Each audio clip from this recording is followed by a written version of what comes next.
Alors, je me présente rapidement, Albéric Potier, j'ai 66 ans, je suis retraité depuis 5 ans, j'habite au centre-ville à Monin, au-dessus de la place de la Cabane. Voilà. Je ne reviendrai pas longuement sur ma carrière, j'ai été effectivement militaire pendant plus de 30 ans, et puis ensuite un deuxième temps dans le privé. Je suis rentré dans un groupe de transport urbain international. J'ai dirigé une filiale de transport assez importante, puisque c'est une filiale de 800 personnes, qui est à peu près d'un volume similaire au réseau de Pau. Voilà, me concernant. Alors je vais vous parler très rapidement de la partie sécurité-prévention.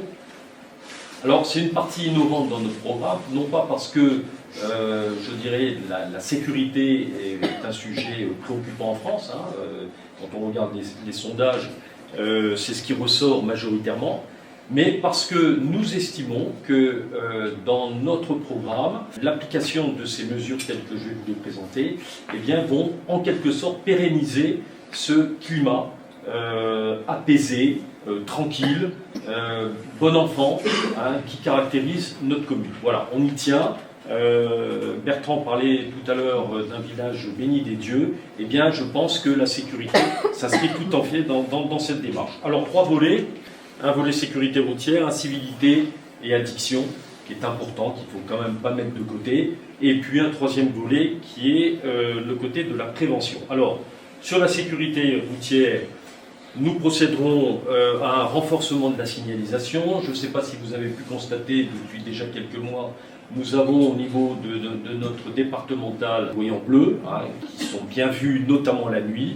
Donc on développera probablement cette technique qui nous semble effectivement intéressante. On développera aussi très probablement des ralentisseurs à certains endroits bien identifiés où il faut effectivement marquer une vitesse de 30 ou de 50, compte tenu du lieu. Si nous sommes élus, un audit de tout notre réseau routier.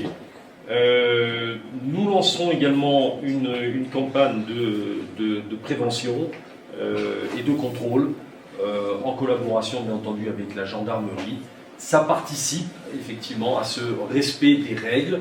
Voilà. Sur le volet identification, nous allons rester effectivement vigilants sur les lieux sensibles.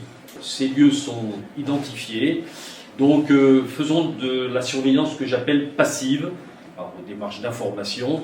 On incitera effectivement à faire travailler en collaboration la population avec les forces de police et la gendarmerie.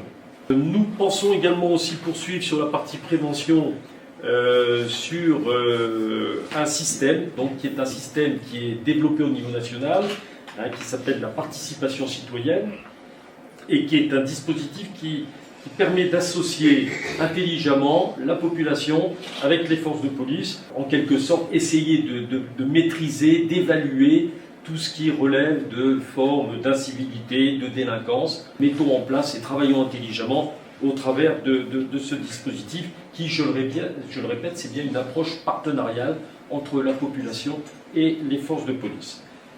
Vous avez pu constater depuis pratiquement 1 an, nous avons une ASVP, qui rentre progressivement dans son rôle.